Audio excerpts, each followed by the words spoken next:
እንደገና እንደዚህ ነገር ልክ ብለህ አንተ የደስታ ምንጭ ሰኒ ናት። ይሄን ደስታ እንዳታጣ ጠበቅ አድርጋት።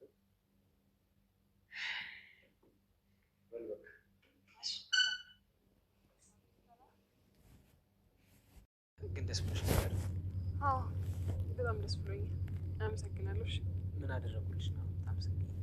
ዛሬ ስለወሰድከኝ ነው። ቤቴ ብቀመጥ ኖሮ እንደዚህ ደስ አይለኝም ነበር። ደስ ካለሽማ ያው በቂ ነው። በነገራችን ላይ ልክ እንደ ድሮ እንደዚህ ተሰብስበን ማሳለፋችን ደስ ብሎኛልና ድጋሜ እንደምትጎዳት ነው የምታስበው። ሲጀመር ራኬብ እኮ በቀላሉ ያንን አታምነው። ግን እኔ ማምነው ሌላ ነገር ነው። ምን? ይኸውልህ ጆከር፣ ሁለታችሁ እርስ በርስ ትጨነቃላችሁ። አለበለዚያ ሁሉ ነገር አይሆንም ነበር። ነገሩ ግን ራኬብ ይሄንን አትፈልግም። አውቃለሁ። ስለዚህ ሆነ ነገር ማድረግ አለብን።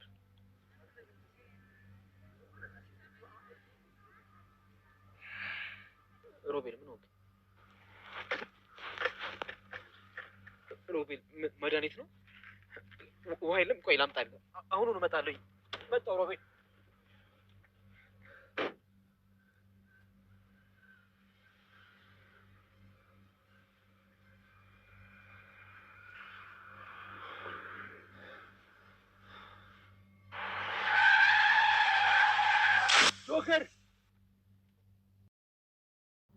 ጆከር አሳዛኙና የዋሁ ከዚህ በፊት ሰኒን ያዳናት አሁን ደግሞ ሮቤልን ለማዳን ሲል ራሱን በመኪና አደጋ ሰውቷል።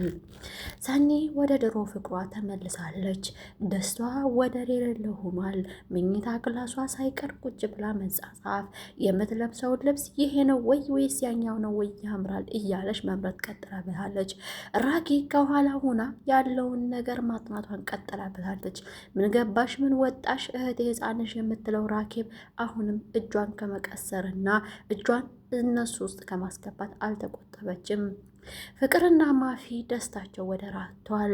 ጆከር በዛ አይነት ደስታ ማየት ቆይቼ ነበረ፣ ነገር ግን አሁን ደስታው ስለተመለሰልኝ ደስ ብሎኛል የምትለው ፍቅር የጆከር እህት ጆከር ሮቤልን ለማዳን ሲል ምን ይሆን? እውነት በህይወት ይተርፍ ይሆን ወይስ መኪናው ይገጨ ይሆን? ጆከር ወደ ድሮ ጓደኞቹ ሰኒን ወስዷት አዝናንቶ መልሷታል። ቃል የምታዝነው ሚስኪን ቃል ወደ ውጭ ሄዳለች። ስራውን ሰኒ እንድትሸፉን እንዲሁም ደግሞ ጆከርና ብሩክ እንዲያግዟት ሮቤል ጠይቋል። አሰላሙ አለይኩም ወራህመቱላሂ ወበረካቱሁ። ውድና የተከበራችሁ የቻናላችን ቤተሰቦች ሰላማችሁ ይብዛያል። ተወዳጁ ጽናት ከልብ ቀጣይ ክፍል ይዘንላችሁ ቀርበናል። ጽናት ከልብ እንግዲህ አዲስ ቢጀመርም ነገር ግን ከጽናት ጋር ትንሽ የተያያዘ ነገር ያለው ነው።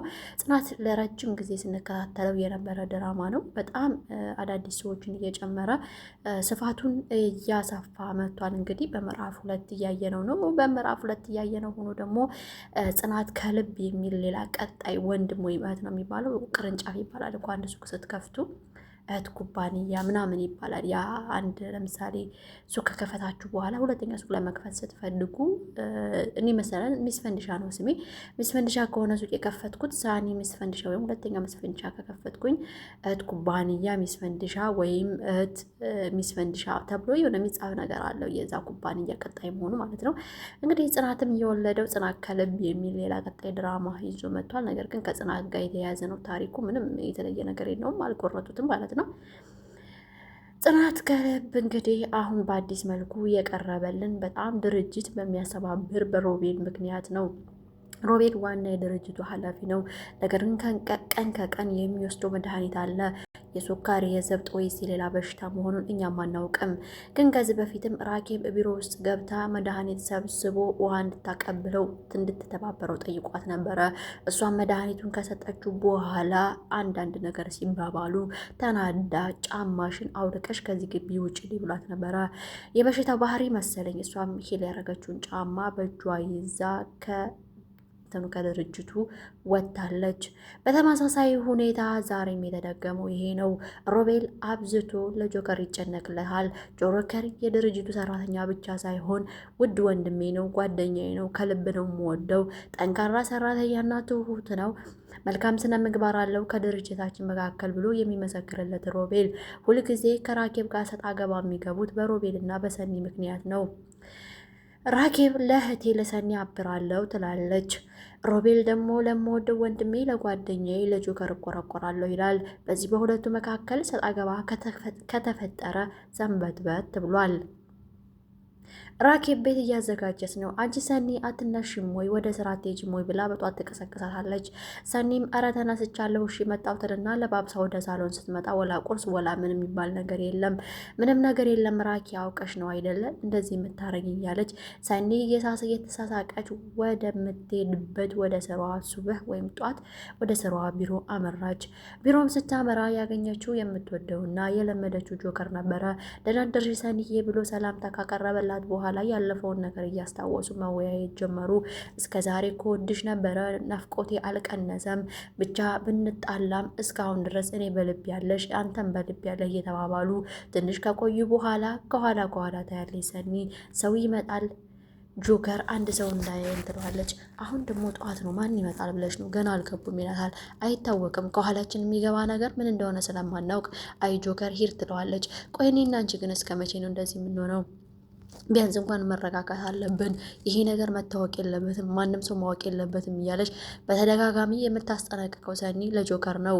ጆከርም እሺ እያለ ከኋላው ብሩክ ከቻለ ኮቴ ብስ ብሩክ አትሉትም።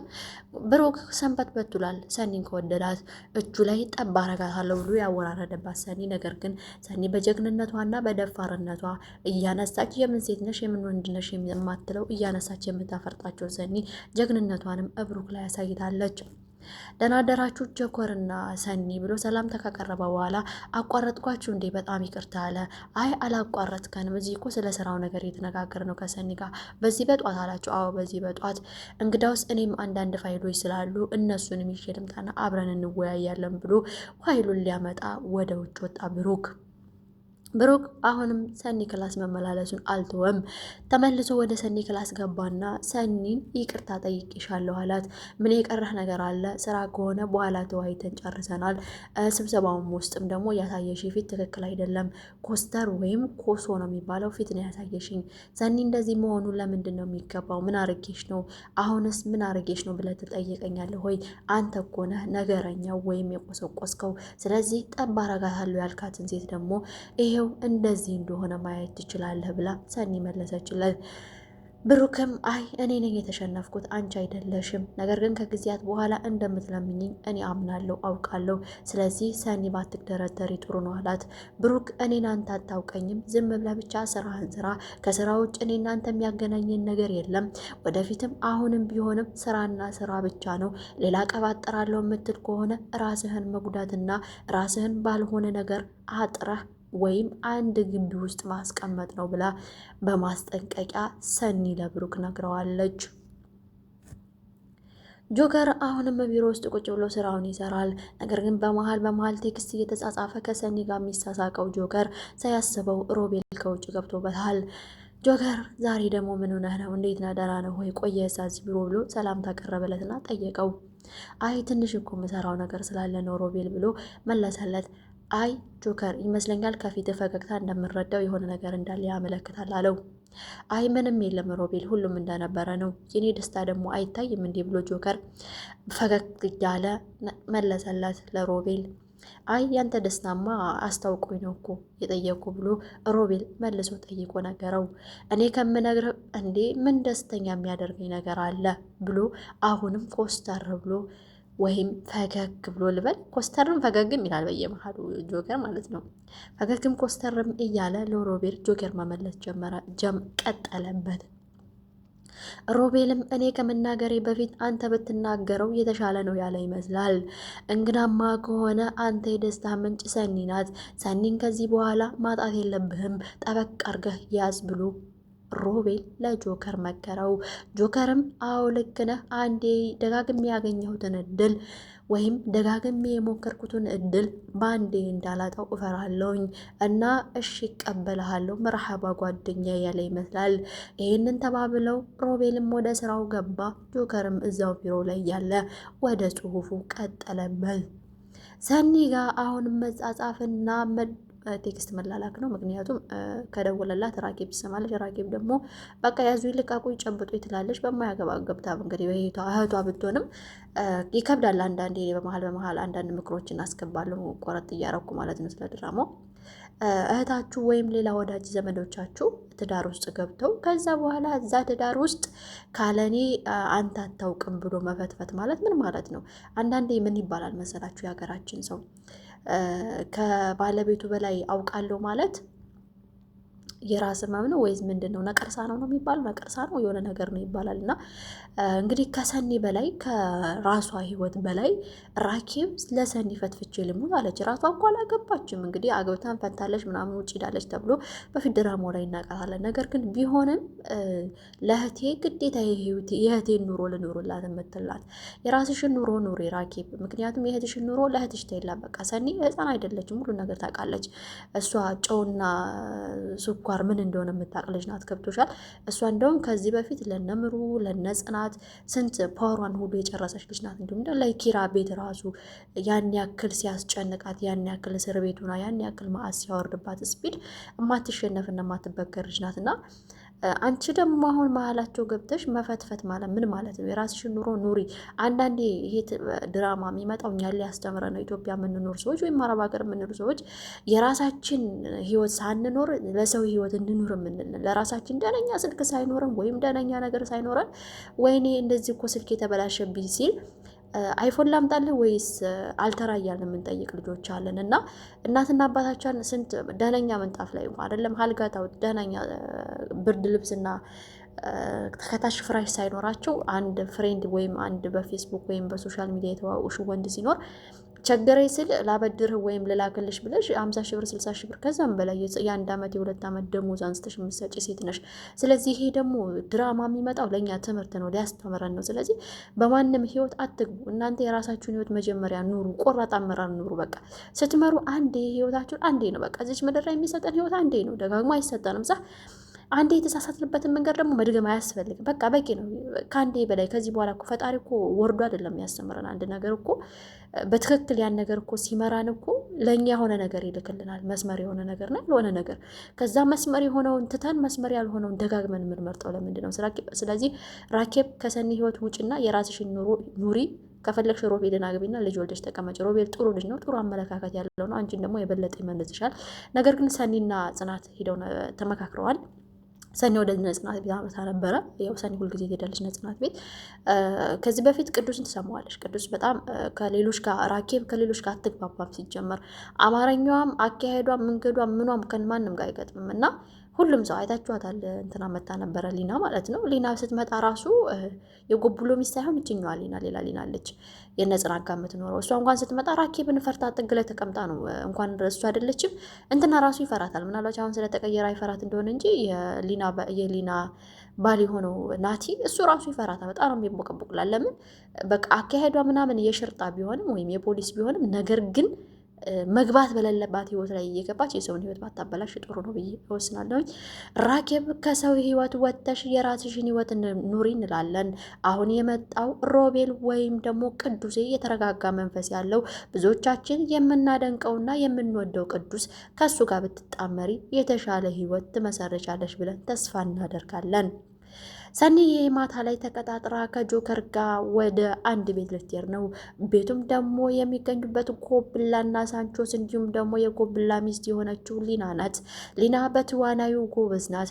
የበረንዳውን ወይም የውጩን ፓርት በደንብ አድርጋ ትተውነበታለች። እርጉዝ ነኝ ብላ ኮብላ ቤት ጎብ ያለችው ሊና እቤት ቁጭ ብለው እየተቀላለዱ ነው። ጆከርና ሰኒ ተቀጣጥረው ስለነበረ ወደ ቤታቸው አመሩ። ደስ የሚል ምሽት ካሳለፉ በኋላ ወደ ቤታቸው ጆከርና ሰኒ ተያይዘው ወደ ቤታቸው አመሩ።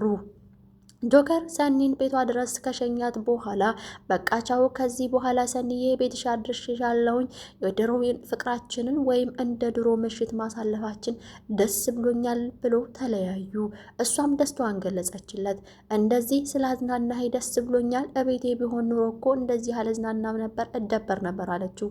ደስማ ካለች ደግሞ የበለጠ አዝናናሻለሁ ተባብለው ቻው ተባብለው ተቃቅፈው ተለያዩ። ጆከር እየሄደ እንዳለ አንድ ስልክ ጥሪ ተደወለለት።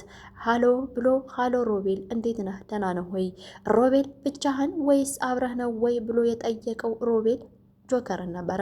ጆከር ሰኒ ጋር ነበርኩ፣ ሰኒን ሸኝቻት አሁን ወደ ቤት እየተመለስኩ ነው ያለው እና ፈልግሃለሁ፣ ለጥብቅ ጉዳይ ነው፣ በአንተና በሰኒ ጉዳይ ነው ብሎ ሮቤል በቀጭም ትዕዛዝ ለጆከር አስጠነቀቀው።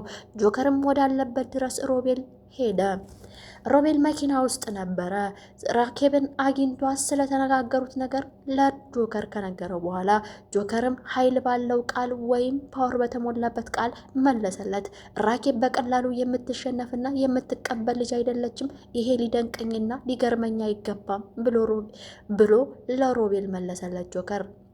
ሮቤል ከዚህ በፊት የሚወስደው መድኃኒት ነበረ። አሁንም መድኃኒቱን ለመውሰድ ሲል ትንሽ ናደድ ሲል መሰለኝ፣ ሲናደድ መሰለኝ የሮቤል በሽታ የሚነሳው የተናደደ ይመስለኛል በጆከር እና በሰኒ በራኬብ ጉዳይ። ሮቤል መድኃኒት ነው ወይ ምንድን ነው? ውሃ የለም ወይ ላምጣል ብሎ ከመኪናው ዘሎ ወጣ ጆከር። ጆከርም ውሃ ሊያመጣ ብሎ አስፓልቱን ተሻግሮ ያለውን ሱቅ ሊያቋርጥ ነበረ። ነገር ግን ይበቃል፣ እዚህ ጋ ነው ህይወት እያለ ይመስላል ፈጣሪ መኪና ስር ዘሎ ገባ። እውነት ጆከር ይገጭ ይሆን ወይስ በህይወት ይተርፍ ይሆን ወይስ ሲሞት ይሆን? ሰኒስ ይሄንን ስትሰማ ምን ይሰማት ይሆን? በቀጣይ ክፍል ይዘንሎት እንቀርባለን።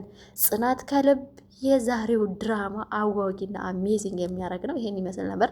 በቀጣይ እስከምንገናኝ ድረስ ቸርን ሰንበት እላለሁ። ላይክ፣ ሰብስክራይብ፣ ሼር፣ ኮሜንት እንዳይረሳ። በቀጣይ እስከምንገናኝ ድረስ አሰላሙ አለይኩም ወራህመቱላሂ ወበረካቱሁ።